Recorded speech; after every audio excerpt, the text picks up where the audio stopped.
श्रीगुरुभ्यो नमः। गणानां त्वा गणपतिगुं हवामहे कविं कवीनामुपमश्रवस्तमं ज्येष्ठराजं ब्रह्मणां ब्रह्मणस्पत आनशृण्वन्नोतिभिः सीदसादनम्। श्रीमहागणाधिपतये नमः। सदाशिवसमारम्भां शङ्कराचार्यमध्यमाम् अस्मदाचार्यपर्यन्तां वन्दे गुरुपरम्पराम्। श्रुतिस्मृतिपुराणानाम् आलयं करुणालयं नमामि भगवत्पादशङ्करं लोकशङ्करं। नारायणं नमस्कृत्य नरं चैव नरोत्तमं देवीं सरस्वतीं व्यासं ततो జయముదీరయేత్. జయ గురుదేవ్. 4-5 శ్లోకాలు పూర్తి చేశాము. ఒకసారి చదువుదాం మళ్ళీ. బుద్ధిర్జ్ఞానమసమ్మోహ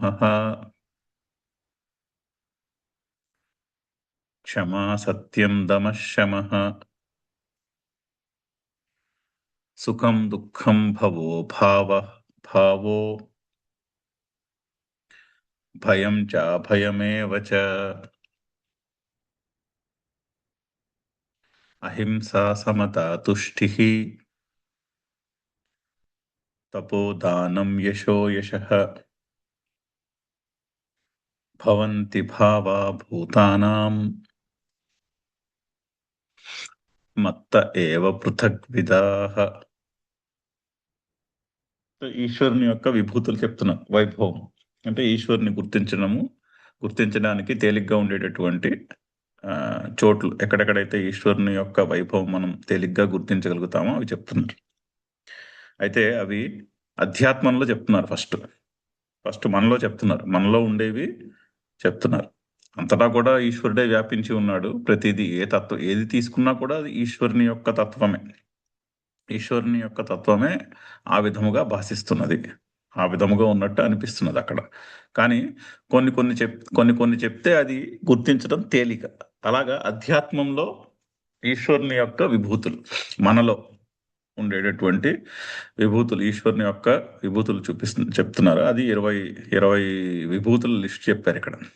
బుద్ధి, జ్ఞానం అంటూ ఎక్కడెక్కడైతే ఫర్ ఎగ్జాంపుల్ బుద్ధి కనిపించిందో, షార్ప్ బుద్ధి, పదునైనటువంటి బుద్ధి మనలో కానీ ఎదుట మనిషిలో కానీ కనిపించినప్పుడు అది ఈశ్వరుని యొక్క విభూతి అని గుర్తించుటకు. అలాగే అహింస, అవన్నీ చెప్పుకుంటూ వచ్చి అహింస అని చెప్పారు. ఒకసారి అహింస మొన్న చెప్పాను, పతంజలి యోగ సూత్రాల్లో అహింసని చాలా చక్కగా విభజించారు. 324 రకాలుగా చెప్పారు దాన్ని, అహింసని. అహింస ఎందుకంటే చాలా ఇంపార్టెంట్ అహింస అర్థం చేసుకోవడం. అహింస మూడు రకాలుగా చెప్పారు. ఒకటి మానసికమైనటువంటి అహింస, 2 వాచకం, నోటితో మాట్లాడేది, అందులో ఉండే అహింస, 3వది కాయిక. పైగా ఇంకో 3 కేటగిరీలుగా విభజించేదాన్ని. మృదువైనటువంటి అహింస, తర్వాత మధ్యమ స్థాయికి చెందినటువంటి అహింస, తర్వాత తీవ్రమైనటువంటి అహింస. మృదువైనటువంటి అహింస అంటే ఇప్పుడు నడుస్తూ చూసుకోకుండానో చీమను తొక్కేసామనుకోండి, అది మృదువైనటువంటి అహింస అనుకోవచ్చు. అలా కాకుండా కసాయిగా ఒక జంతువుని చంపేసామనుకోండి, దాన్ని తీవ్రమైనటువంటి అహింస అంటారు. అలాగనమాట. మృదు అహింస, మధ్యమ స్థాయి, తర్వాత తీవ్రమైనటువంటిది. దాన్ని మళ్ళీ కాయిక, వాచిక, మానసిక. దాన్ని మళ్ళీ కామానికి సంబంధించినది క్రోధము, మోహము. కామంతో చేసే అహింస, ఒక కోరిక ఉంటుంది, ఆ కోరికని తీర్చుకొనుటకై అహింస చేయుట. అలాగే క్రోధము, కోపం వచ్చి అవతల వాడిని కొట్టడం, అటువంటి అహింస. మోహం అంటే తప్పుడు అండర్స్టాండింగ్తో చేసేటటువంటి అహింస. అలాగే మళ్ళీ దాన్ని దేశ, కాల, సమయ, జాతి, దీనికి సంబంధించినటువంటి అహింస. అంటే ఒక దేశాన్ని బట్టి చేసే అహింస, సమయాన్ని బట్టి ఈ టైంలో ఇప్పుడు ఫర్ ఎగ్జాంపుల్ నాన్ వెజిటేరియన్ తినేవాళ్ళు ఒక్కోసారి ఏమంటారంటే, నేను ఒక పలానా రోజుని తినను అంటారు. అంటే ఆ రోజుని అహింస ఉండదు, కానీ ఆ రోజుని హింస ఉండదు, కానీ మిగిలిన రోజులు ఉంటుంది. అలాగా ఆ విధంగా అనమాట. సో దేశ, సమయ, జాతి, కాలం, దేశ, సమయ, జాతి 3 తర్వాత మళ్ళీ దాన్నే కాయిక అహింస, వాచిక అహింస, సరే చెప్పుకున్నాం అది. కృత కారిత అనుమోదిత. చేసేటటువంటి అహింస తాను చేయడము, అవతల వాళ్ళ చేత చేయించడము, ఆ, చేయించరు, కానీ వేరే వాళ్ళు చేస్తే దాన్ని ఓకే అంటారు. దాని గురించి దాన్ని అపోజ్ చేయకుండా దానికి ఆ, అది ఓకే, వేరే వాళ్ళు చేస్తే ఓకే, వీళ్ళు చేయరు, వీళ్ళు ఇంకొకరు చేయించరు, కానీ పక్క వాళ్ళు చేస్తున్నారు అనుకోండి చూస్తూ ఊరుకుంటారు. ఇలాగా 3x3x3x4 ఇంటూ 3 5 కేటగిరీలు, 6 కేటగిరీలు చెప్పారు. మొత్తం అన్ని పర్మిటేషన్స్ కాంబినేషన్స్ వేస్తే 324 రకాల అహింస కింద తేలుతుంది అది. సో ఆ విధంగా అహింసని కొంచెం సూక్ష్మంగా పరిశీలించి ఎక్కడెక్కడ అయితే హింస ఉన్నదో మన ప్రవృత్తిలో, ఆలోచనలో కానీ లేదా మాటలో కానీ చేష్టల్లో కానీ ఎక్కడెక్కడైతే అహింస ఉందో ఆ హింస అన్నిటిని ఎక్కడెక్కడైతే హింస ఉందో దానిని చేయకుండా ఉండాలి. అది అంతటి డిస్కషన్ ఉంది అహింస గురించి పతంజలి యోగ సూత్రాల్లో. అక్కడికి వెళ్ళి చూసుకుంటే తెలుస్తుంది. చాలా అంటే మన మన చేష్టలను మనం మన ఆలోచనలను కూడా పరిశీలించుకుందుకి చాలా ఉపయోగపడేటటువంటి ఇన్ఫర్మేషన్. సో అహింస సమత కూడా చూసాము. చాలా చోట్ల సమత్వం గురించి చెప్పారు. ఈ విధంగా 20 విభూతులు చెప్పడం అయింది, అధ్యాత్మంలో ఉండేటటువంటి విభూతులు.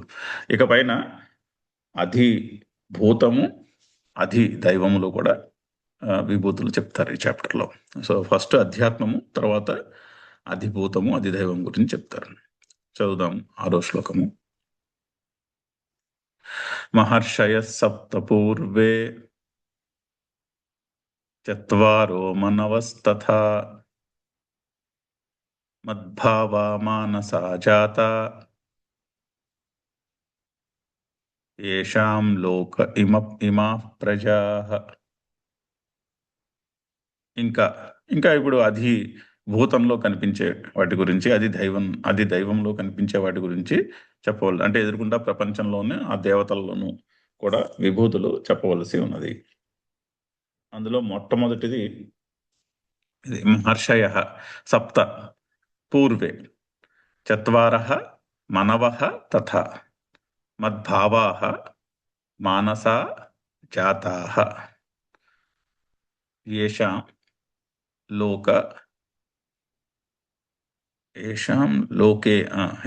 లోకే ఇమాః ప్రజాః.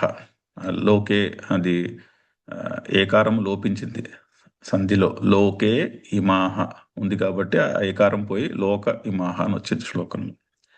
అయితే పూర్వే సప్త మహర్షయః అంటే ఎప్పుడో ముందు చాలా పురాతన కాలంలో పుట్టినటువంటి 7 మహర్షులు, సప్త ఋషులు అంటాం కదా వాళ్ళు, ఆ మహర్షులు. తర్వాత చత్వారః అనవః 4 మనువులు. సో మహర్షులు అంటే జ్ఞానానికి ప్రతీక, సప్త మహర్షులు వాళ్ళు. అలాగే మనువులు అంటే మానవులు అక్కడి నుంచి పుట్టారని చెప్పడం. మనువు నుంచి మానవులందరూ పుట్టారు, వాళ్ళు 4 మనువులు. ఆ మను అన్న పదం నుంచే మ్యాన్, ఇంగ్లీష్లో మ్యాన్ వచ్చింది. హ్యూమన్కి కూడా సోర్స్ అదే. ఆ మ్యాన్ అన్న పదానికి రూట్ ఎటిమాలజీ చూస్తే ఈ మనువు నుంచే వచ్చింది అది కూడా. సో ఈ మనువు ఎంతమంది? 4 మనువులు. వాళ్ళు కూడా మద్భావాః మానసా జాతాః, నా నుండియే పుట్టారు.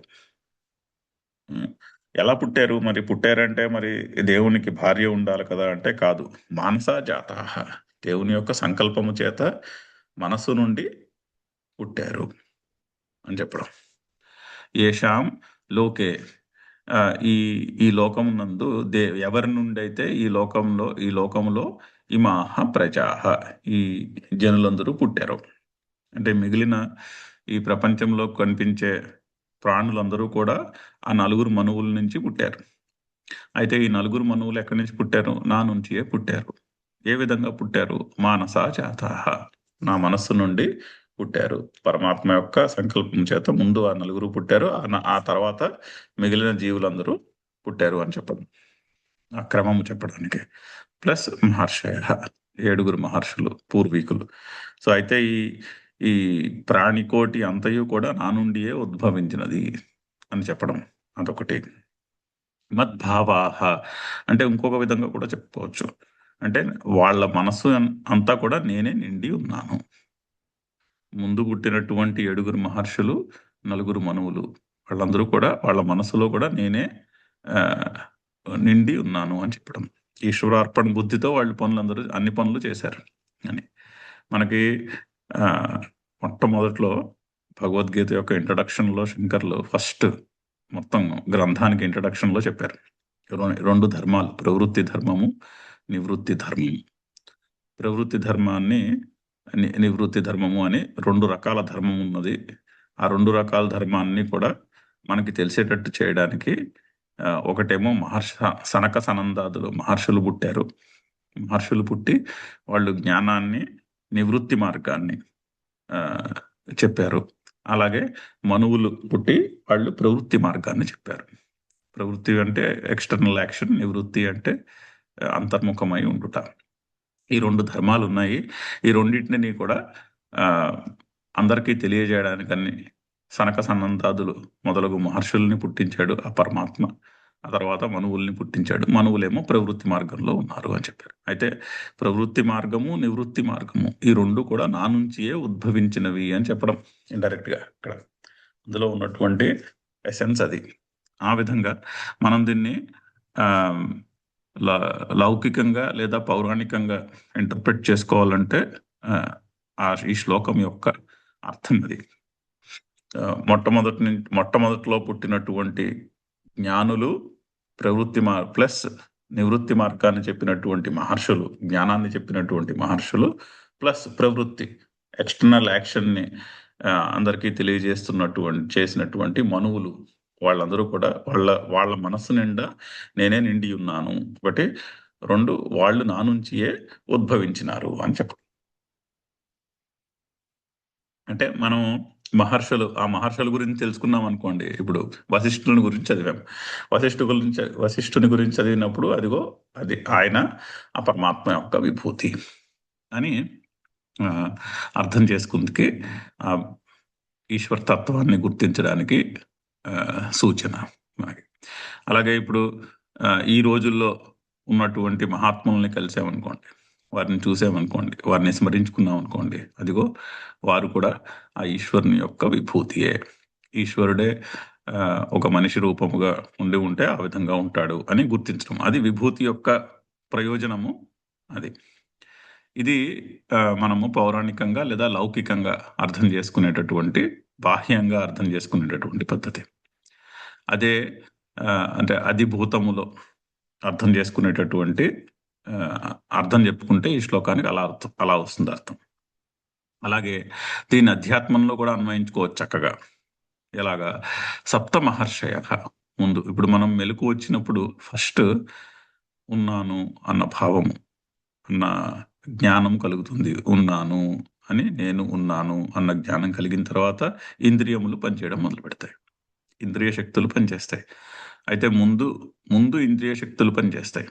ఏమిటవి ఇంద్రియ శక్తులు? 7 సప్త మహర్షయః. ఇప్పుడు మనం ముఖం చూసుకున్నాం అనుకోండి, మన తలలో 2 కళ్ళున్నాయి. మనము మనకి అనుభవానికి, ఈ జగత్తు అనుభవానికి రావాలి అంటే 2 కళ్ళున్నాయి. ఫస్ట్ 2 కళ్ళు ఉండాలిగా.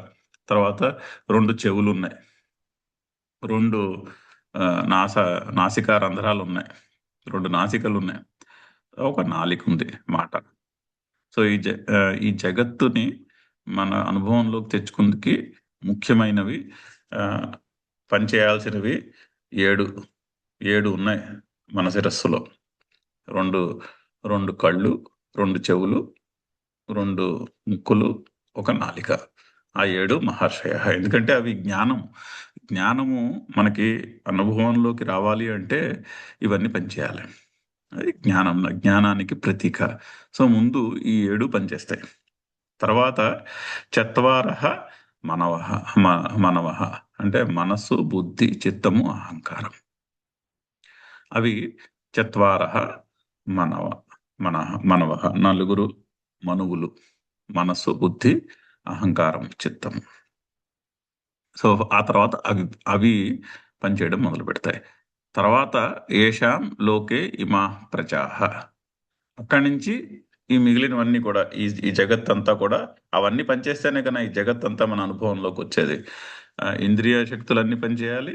తర్వాత మనసు, బుద్ధి, చిత్తము, అహంకారము పనిచేయాలి.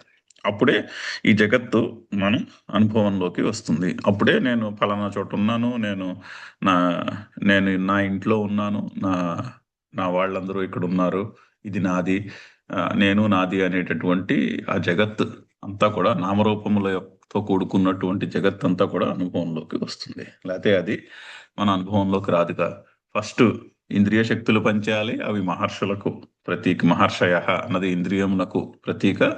తర్వాత మనస్సు, బుద్ధి, అహంకారము, చిత్తము పనిచేయాలి. అప్పుడు అంటే ఫస్ట్ కన్ను పనిచేయాలి. కంటికి ఏదో రూపం కనిపించాలి. అప్పుడు బుద్ధితో ఆ రూపము ఇదివరకు ఉన్నటువంటి చిత్తము ఎక్కడో మెమరీ చిప్‌లో ఎక్కడో స్టోర్ అయ్యి ఉంది ఆ ఇంప్రెషను.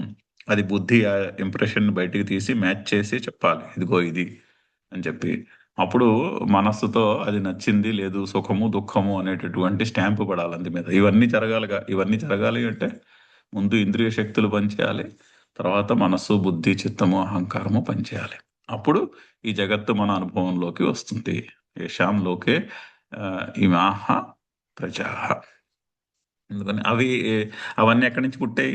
మానసా జాతాః, నా నుండియే పుట్టాయి. మద్భావాః, ఆ చైతన్యము నుండియే, ఆ చైతన్యము యొక్క ప్రతిఫలనములోనే ఇవన్నీ కూడా మన అనుభవానికి వస్తున్నాయి అని చెప్పుట.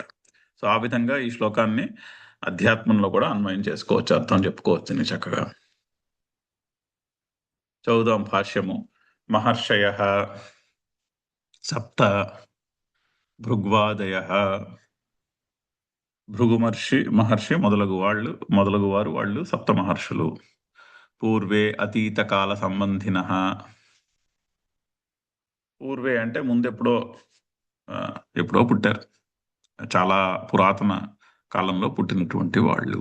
లేదా మనకి తెలివి వచ్చినప్పుడు తెలివిలో మొట్టమొదట ఈ ఇంద్రియం శక్తులు మన అనుభవానికి పనిచేస్తాయి. చత్వారః మనవః తథా సావర్ణాః. మనువులు నలుగురు మనువులు అంటే వాళ్ళ పేర్లు అలాగా ఉంటాయి. సావర్ణులు. బ్రహ్మ సావర్ణః, దక్ష సావర్ణః అంటూ నలుగురు మనువులు. సావర్ణాః అంటే ఆ మనువు యొక్క పేర్లు అలా ఉన్నాయి ధర్మశాస్త్రాల్లో. సావర్ణాః ఇతి ప్రసిద్ధాః తే. సావర్ణులు అని పేరుతో ఎవరైతే ధర్మశాస్త్రాల్లో ప్రసిద్ధులై ఉన్నారో వాళ్ళు, ప్రసిద్ధంగా చెప్పబడి ఉన్నారు వాళ్ళు. మద్భావాః, మద్గత భావనాః, వైష్ణవేన సామర్థ్యేన ఉపేతాః, మానసాః, మనసైవ ఉత్పాదితాః, మయా జాతాః ఉత్పన్నాః. సో 2 క్వాలిటీస్ ఉన్నాయి. ఒకటి మద్గత భావన. వారి మనసులను అంతా కూడా నేనే నిండి ఉన్నాను అని చెప్తున్నారు శంకర్లు. ఆ మద్భావాః అనడానికి ఆ విధంగా అర్థం చెప్తుంది. 2 చెప్పొచ్చు. నా నుండియే పుట్టారని. అది నెక్స్ట్ ఉన్నటువంటి వర్డ్‌కి ఆ విధంగా చెప్తున్నారు అర్థము. ఇక్కడ మద్భావాకి వాళ్ళ మనసులో నేనే నిండి ఉన్నాను. వారి మనసునంతయు కూడా నేనే నిండి ఉన్నాను అని చెప్పడం. మద్భావః, మద్గత భావనాః. వాళ్ళ భావనంతయు కూడా నా యందే నిండి ఉన్నది. వైష్ణవేన సామర్థ్యేన ఉపేతాః మానసాః. వైష్ణవేన సామర్థ్యేన అంటే అంతటా వ్యాపించి ఉన్నటువంటి సామర్థ్యము చేత ఉపేతాః మానసాః మనసైవ ఉత్పాదితాః జాతాః.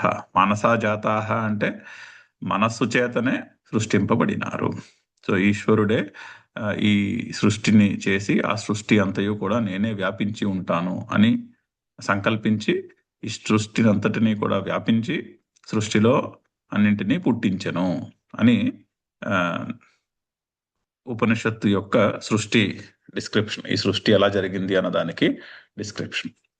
అంటే ఈ జగత్తుకి మెటీరియల్ కాజ్, ఉపాదాన కారణము, నిమిత్త కారణము 2 కూడా నేనే, ఓ ఈశ్వరుడే అని చెప్పడం. సో అంటే జగత్ ఎక్కడి నుంచి పుట్టింది?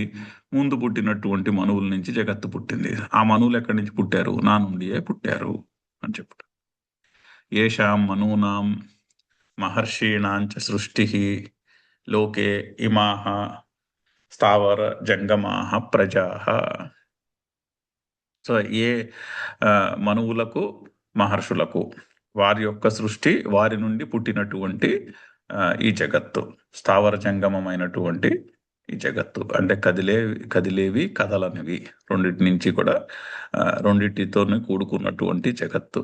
ఆ, ఈ ప్రాణులందరూ కూడా, ఈ ప్రాణికోటి కూడా, వీటన్నిటికీ ఉద్భవ స్థానం ఆ మహర్షులకు, ఇంక్లూడింగ్ ఆ మహర్షులకు, ఆ మనువులకు కూడా, వీళ్ళందరూ కూడా నా నుండియే పుట్టినారు అని చెప్పుట. అయితే ఒక యునిక్ థింగ్ ఏంటంటే, ఇండియన్ ఫిలాసఫీలో జగత్తులో జడము, చేతనం. అంటే ఇప్పుడు జడమైనటువంటి వస్తువులు ఉన్నాయి. బల్ల ఉంది. బల్ల కూడా ఈశ్వరుని యొక్క స్వరూపమే. ఒక ప్రాణి ఉంది అనుకోండి, చేతనమైనటువంటి ప్రాణి. ఆ ప్రాణి కూడా ఈశ్వరుని యొక్క ఈశ్వరుని యొక్క రూపమే. రెండిటికి తేడా ఉండదు ఇండియన్ ఫిలాసాఫికల్ థింకింగ్లో. అంటే లివింగ్ అండ్ నాన్ లివింగ్ రెండిటికి కూడా పెద్ద పెద్ద డిస్టింక్షన్ ఉండదు. రెండు కూడా ఉన్నాయి అనే ఇది ఉన్నది. టేబుల్ ఉన్నది, మనిషి ఉన్నాడు. రెండు కూడా ఉన్నాయి కదా, రెండు కూడా ఉన్నాయని తెలుస్తున్నాయి. అంటే ఆ చైతన్యములోనే ప్రతిఫలిస్తున్నాయి రెండు కూడా. రెండు కూడా చైతన్యం యొక్క ప్రతిఫలనమే. ఇప్పుడు చూడండి, హీరో ఉన్నాడు అనుకోండి. మనము హీరో బయట చూసినప్పుడు హీరోకి శరీరము, మాంసము, ఎముకలు ఇవన్నీ ఉన్నాయి. అదే హీరోని మనం తెరమే చూస్తాం.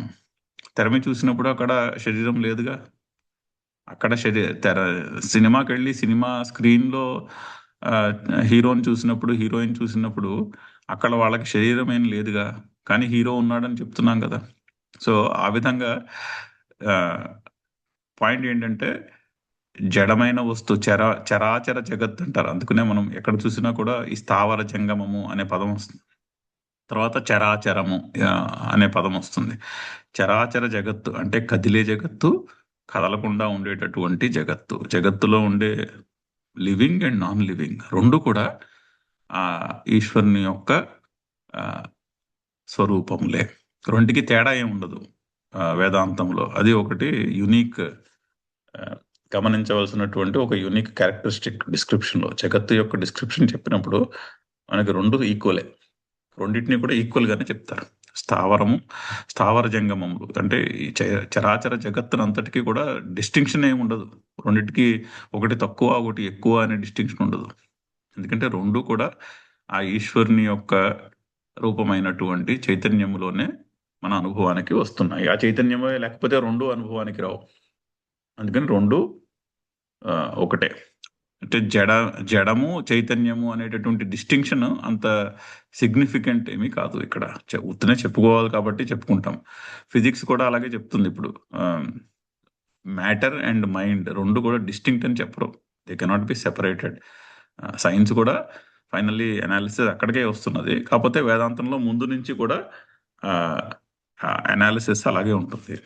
అది గమనించవలసినటువంటి పాయింట్. చదువుదాం శ్లోకము. మహర్షయః సప్త పూర్వే చత్వారో మనవస్తథా మద్భావా మానసా జాతాః యేషాం లోకే ఇమా ప్రజాః ఏతాం విభూతిం యోగంచ మమ యో వేత్తి తత్వతః సోవికంపేన యోగేన యుజ్యతే నాత్ర సంశయః. ఏతాం విభూతిం యోగం చ మమ యః వేత్తి తత్వతః సహ అవికంపేన యోగేన యుజ్యతే నా అత్ర సంశయః. అయితే విభూతులు చెప్తున్నారు. ఒకసారి మనకి ఈ విభూతులు తెలుసుకోవడం వల్ల ప్రయోజనం చెప్తున్నాడు మళ్ళీ. ఏదైనా ఒక పాయింట్ చెప్తున్నప్పుడు ఆ పాయింట్ ఎందుకు తెలుసుకోవాలి అని ఎప్పటికప్పుడు మళ్ళీ మనకు గుర్తు చేస్తూ ఉంటాడు. అంటే మనల్ని ఆ చెప్తున్నటువంటి సబ్జెక్ట్ మ్యాటర్కి అభిముఖులను చేయడానికి ఎక్కడికక్కడ ఇది తెలుసుకోవడం వల్ల ఉండే ప్రయోజనాన్ని మనకి గుర్తు చేస్తూ ఉంటాడు శ్రీకృష్ణుడు. సో అయితే ఏతాం విభూతిం యోగంచ మమ యహ తత్వతః వేత్తి. సో మమ విభూతిం యోగంచ యహ తత్వతః వేత్తి, అది సెంటెన్స్. సో పైన చెప్పిన విధముగా ఉన్నటువంటి విభూతులు మరియు యోగము, నా యొక్క యోగము, ఇక్కడ యోగము అంటే యుక్తి, సామర్థ్యం లేదా మాయాశక్తి అనుకోవాలి. మరి ఎంతటి లీల చూడండి. ఆ పరమాత్మయే 7 మహర్షులుగాను, తర్వాత 4 మనువులుగాను, తర్వాత పుట్టినటువంటి ఈ జగత్ అంతయు కూడా నా మనస్సు నుండియే, నా సంకల్పము చేతే ఉద్భవించినది అని చెప్తున్నారు. మరి అది ఎంతటి మహిమ, అది ఎంతటి మాయ. ఆ మాయాశక్తికే యోగం అంటున్నారు ఇక్కడ. సో నా యొక్క ఈ మాయాశక్తిని, నా విభూతులను, మమ నా యొక్క విభూతిం యోగంచ, విభూతిని యోగమును, యహ తత్వతః వేత్తి, ఎవడైతే తత్వముతో పాటుగా తెలుసుకుంటాడో. అంటే తత్వము ఎందుకు తత్వతః వేత్తి అని ఎందుకంటున్నారు? అయితే ఇక్కడ 2 ఆప్షన్స్. ఐదర్ నామరూపములుగా తెలుసుకోవచ్చు ఈ జగత్తుని. ఈ జగత్తులో ఉన్న ప్రతిదానికి నామము రూపము ఉంది. జగత్ అంటేనే నామరూపములు యొక్క సెట్, ఒక పెద్ద నామరూపముల యొక్క సెట్. మన మనసులో ఉండే నామరూపముల యొక్క అగ్రిగేషన్కే జగత్ అని పేరు. నామరూపముల్లో బయట ఉన్నది ఏమిటో మనకు తెలియదుగా, అసలు అది మన జగత్తులోకి రానే రాదు. మన జగత్తులోకి మన అనుభవంలోకి వచ్చింది అంటే అది ఆ నామరూపముల యొక్క సూపర్ సెట్లో ఉంది. మన సంస్కారములో ఉన్నటువంటి లేదా మన చిత్తములో, బుద్ధిలో ఆల్రెడీ ఉన్నటువంటి నామరూపముల యొక్క కంగ్లామరేషనే బయట జగత్తు. ఆ బయట ఉన్నది ఏమిటో మనకి తెలియదు. సో ఐదర్ జగత్తుని నామరూపములుగా తెలుసుకోవచ్చు. ఇది ఫలానా, ఇది ఫలానా, ఇదిగో ఇది దేవుడు, ఇది జీవుడు, ఇది జగత్, ఇదేమో కంప్యూటరు, ఇది మొబైల్ ఫోను, ఇది ఫలానా అని నామరూపములుగా తెలుసుకుని నామరూపములకు అభిముఖముగా ఉండొచ్చు. లేదా అంతర్ముఖమై తత్వాన్ని తెలుసుకోవచ్చు. 2 తెలుసుకోవడం అనేది ఉండదు. మనస్సు ఐదర్ నామరూపాలకేసైనా ఆకర్షింపబడుతుంది, లేదా తత్వానికేసైనా ఆకర్షింపబడుతుంది. సో ఐదర్ బాహ్యముగా ఉండొచ్చు దృష్టి, లేదా అంతర్ముఖంగా ఉండొచ్చు. అయితే ఈ విభూతుల్ని, ఈ ఈశ్వరుని యొక్క శక్తిని ఏ విధంగా తెలుసుకోవాలి? అంతర్ముఖమై తత్వాన్ని తెలుసుకోవాలి. బాహ్యంగా నామరూపాలలో చిక్కుకుపోయి ఉండుట కాదు అని చెప్పుట. సో ఎవరైతే తత్వతః వేత్తి, ఏమవుతుందో అలా తెలుసుకుంటే, సహా అవికంపేన యోగేన యుజ్యతే. అవికంపము అంటే కంపము లేనిది, అంటే చలనము లేనటువంటిది, అంటే చలనము అంటే మారిపోనటువంటి యోగము చేత యుజ్యతే. ఇక్కడ రెండో లైన్లో యోగ శబ్దానికి యూనియన్ అని పేరు అని అర్థం. వాళ్ళు ఇక్కడ యోగేన అని తృతీయ విభక్తిలో చెప్పారు. ఇక్కడ అవికంపేన యోగేన యుజ్యతే. యుజ్ అనే ధాతువు కూడా చెప్తున్నారు. అంటే యుజ్ అంటే ఏంటి? సంబంధమును ఏర్పరచుకొనుట. ఎవరితోని? ఈశ్వరునితోని సంబంధము ఏర్పరచుకోగలుగుతారు. ఏ విధమైనటువంటి సంబంధము? అవికంపేన యోగేన, చలనము లేనట్టు, అంటే చలించినటువంటి సంబంధాన్ని, అంటే దాన్ని ఏమంటారు, ఒక స్ట్రాంగ్ సంబంధం, ఈశ్వరునితో స్ట్రాంగ్ సంబంధాన్ని ఏర్పరచుకుంటారు. నా అత్ర సంశయ, అందులో డౌట్ ఏమీ లేదు. సో ఈశ్వరునితో సంబంధం ఉండాలనుకోండి, అంటే ప్రతిదీ కూడా ఈశ్వరార్పణ బుద్ధితో చేయుట. ఎక్కడ చూసినా కూడా ఆ ఈశ్వరుని యొక్క విభూతిని గుర్తించుట. ఫర్ ఎగ్జాంపుల్ ఇలా ఉందనుకోండి, రోజు పొద్దున్న లేచి ధ్యానం చేసుకున్నాము, పొద్దున్నే చేసుకోవాల్సినటువంటి సంధ్యావందనాదులు చేసుకున్నాము, అవన్నీ ఈశ్వరార్పణ బుద్ధితో చేశాము. తర్వాత బయటికి నడిచి వెళ్తుంటే అక్కడ ఏదో కుక్క పిల్ల ఏదో కనిపించింది, దానికి ఏదో ఆకలి వేస్తుంటే దానికి ఏదో బిస్కెట్టో ఆ, అదే ఏదో బ్రెడ్ ఏదో దానికి పెట్టాము, పెడితే అది ఎంత ఆనందిస్తుంది. దాని కళ్ళల్లో ఆనందం కనిపిస్తుంది. దానికి ఆకలి వేస్తున్నప్పుడు ఏమైనా పెడితే అది తినేసి వెళ్ళిపోతుంది. అదిగో అది ఈశ్వరుని యొక్క విభూతియే. ఆ, మనం భగవద్గీతలో కూడా చూసాం కదా, పండితుడి నుంచి కుక్క వరకు అందరిలోనూ కూడా ఈశ్వరుణ్ణి చూడగలగాలి. అది పండితుని యొక్క, జ్ఞాని యొక్క లక్షణము అని ఆల్రెడీ మనం 4వ చాప్టర్లోనో 5వ చాప్టర్లోనో చూసి ఉన్నాం. అది అలా ముందుకు వెళ్ళాము. అక్కడ ఏదో అలా ముందుకు వెళ్తే ఏదో కాస్త సహాయం, అవసరమైనటువంటి మనిషి ఎవరో కనిపించాడు, అతనికి ఏదో సహాయం చేశాము. ఈ విధంగా నడిచిపోతుంది అనుకోండి. తర్వాత ఎక్కడో గుడికి వెళ్ళాము, తర్వాత ఏదో ఆఫీస్కి వెళ్ళాము, తర్వాత ఏదో అక్కడ పని చేశాము, ఆ పని కూడా ఈశ్వరార్పణ బుద్ధితో పని చేశాము. రోజంతా ఆ విధంగా నడిచిపోయింది అనుకోండి. అది అవికంపేన యోగేన యుజ్యతే అంటే. జీవితం అంతా కూడా ఈశ్వరునితో సంబంధము. ప్రతిదీ కూడా ఈశ్వరునితో సంబంధము ఏర్పరచుకొనుట. ఎటువంటి సంబంధము? అవికంపేన. నార్మల్గా అలా ఉండదు. కాసేపు ఉంటుంది, ఆ తర్వాత మళ్ళీ తర్వాత మనం సంసారంలో పడిపోతాం. అలా కాకుండా ఎవరైతే ఈ విభూతులను, నా యొక్క ఈ లీలను తత్వముతో తెలుసుకుంటారో, ఈ చాప్టర్ యొక్క ప్రయోజనం అది. ఆ విభూతులన్నీ మనకి ఇక్కడి నుంచి ఇంకో 70 విభూతులు చెప్పబోతున్నారు. ఆ విభూతులన్నీ చెప్పడంలో ఉన్నటువంటి ప్రయోజనం అది. మమ యో ఏతాం విభూతిం యోగంచ యః తత్వతః వేత్తి సహ అవికంపేన యోగేన యుజ్యతే. చలించినటువంటి ఆ, సంబంధం ఈశ్వరునితో ఏర్పరచుకుంటారు. నా అత్ర సంశయ. అక్కడ అందులో సంశయమేమీ లేదు అనేది ప్రయోజనం. చదువుదాం భాష్యము. ఏతాం యథోక్తాం. ఏతాం అంటే పైన 20 అధ్యాత్మకు సంబంధించినటువంటి 20 విభూతులు చెప్పారు. తర్వాత మహర్షులు, మనువులు అని, ఆ సప్త మహర్షులు, నలుగురు మనువులు, వాళ్ళు కూడా నా విభూతి అని చెప్పారు. సో యథోక్త విభూతిం విస్తారం. అయితే ఈ పరమాత్మ యొక్క విభూతి అంతా విస్తరించి ఉన్నది. ఆ విస్తరించినటువంటి విభూతులన్నిటినీ మనకి అందులో కొన్ని ఇంపార్టెంట్వి చెప్తున్నారు. యోగంచ యుక్తిం ఆత్మనః ఘటనం. యోగము అంటే ఇక్కడ యుక్తి అని అర్థం చెప్తున్నారు. యుక్తి అంటే సామర్థ్యము. ఎవరి సామర్థ్యము? ఆ ఈశ్వరుని యొక్క సామర్థ్యం.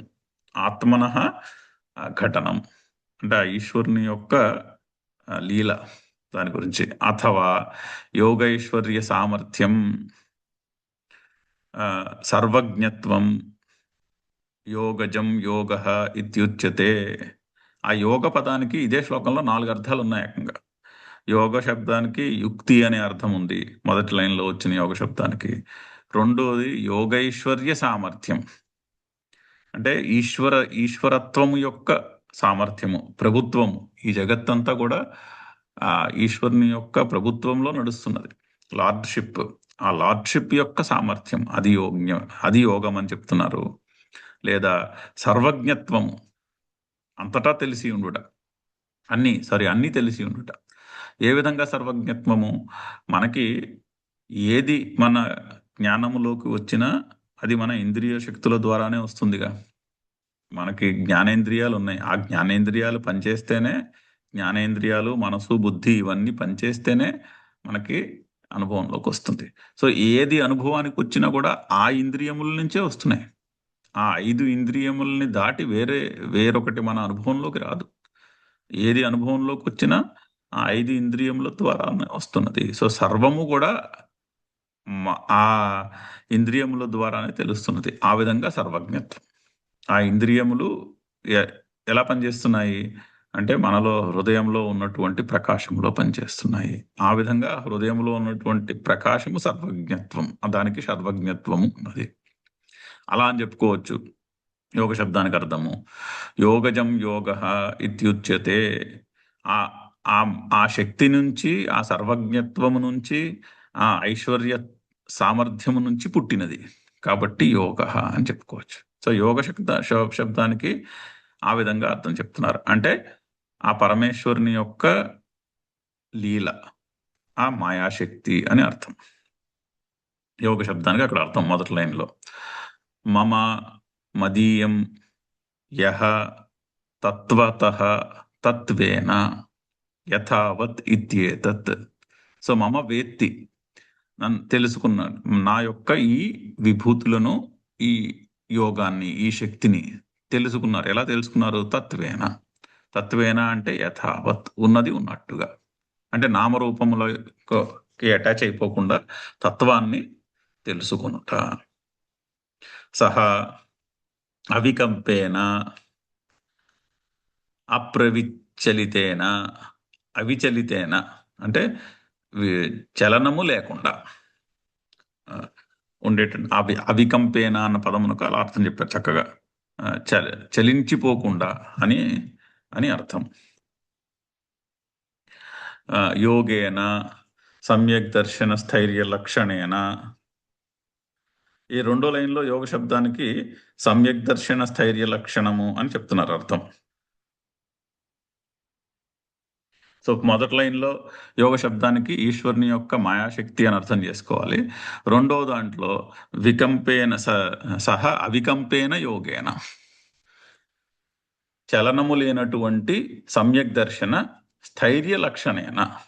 అంటే ఈ సమ్యక్ దర్శనము రోజంతా ఉండదు సాధారణంగా, మనకి అప్పుడప్పుడు వస్తుంది, అప్పుడప్పుడు గుర్తించగలుగుతాం అంతటా అంతటా ఈశ్వరుడు ఉన్నాడని. కానీ అందులో స్థిరముగా ఉండాలి.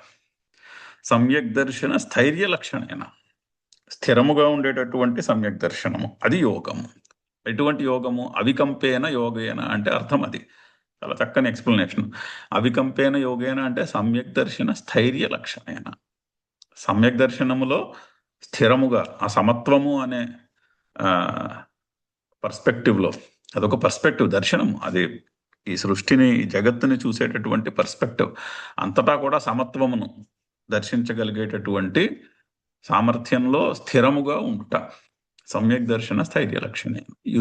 యుజ్యతే సంబధ్యతే, ఆ విధముగా ఉంటుంది ఈశ్వరునితో సంబంధం. నా అత్ర సంశయ, నా అస్మిన్ అర్థయ సంశయ అస్తి, అర్థే సంశయ అస్తి. ఈ విషయంలో, అర్థము అంటే విషయం, ఇక్కడ అర్థే అంటే ఈ విషయమునందు, అస్మిన్ అర్థే ఈ విషయమునందు, ఇక్కడ చెప్తున్నటువంటి విషయమునందు సంశయ నాస్తి, సంశయము నా అస్తి ఉండదు. గ్యారంటీ అంటే అదొక ఒక గ్యారంటీ ఇస్తున్నాడు. ప్రయోజనంలో గ్యారంటీ. మనం ఏదైనా వస్తువు కొంటే దానికి ఒక గ్యారంటీనో వారంటీనో ఉండాలని కోరుకుంటాం కదా, ఆ విధంగా. ఈ విధంగా తెలుసుకుంటే నువ్వు విభూతులను, యోగమును, నా యొక్క మాయాశక్తిని, నా విభూతులను ఇక్కడ చెప్పినట్టుగా గుర్తించగలిగితే ఈశ్వరునితో సంబంధము, పర్మనెంట్ సంబంధము ఏర్పడుతుంది. అందులో సంశయము లేదు. చదువుతాం. ఏతాం విభూతిం యోగంచ మమ యో వేత్తి తత్వతః సోవికంపేన యోగేన యుజ్యతే నాత్ర సంశయః. ఓం పూర్ణమతః పూర్ణమిదం పూర్ణాత్ పూర్ణముదచ్యతే పూర్ణస్య పూర్ణమాదాయ పూర్ణమేవావశిష్యతే. ఓం శాంతి శాంతి శాంతి.